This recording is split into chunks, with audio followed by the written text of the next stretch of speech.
Passaggio di Zuin nei primi 50 metri di gara. Mattia Zuin è stato argento con la 4x200 stile libero agli Europei Juniores, è stato anche argento ai categoria nei 200 stile libero, bronzo ai giovanili nuotando 1,47 e 80 in questa specialità. Sciocchetti nella sua scia, poi col Bertaldo lì vicino. Cesare Sciocchetti, lo ricordiamo, è stato 2 volte campione italiano assoluto dei 400 stile libero ed è stato finalista europeo sempre in quella specialità, campione del mondo juniores con la staffetta 4x200 stile libero azzurra.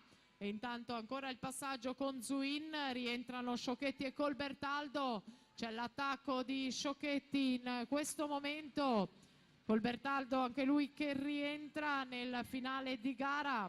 Cesare Sciocchetti è stato anche campione del mondo giovanile in questi 200 stile libero, c'è la reazione del più giovane Zuin, testa a testa d'orgoglio per la vittoria della batteria. Zuin, Sciocchetti, Colbertaldo nell'ordine 1,49,34, 1,49,74, 1,50 e 69.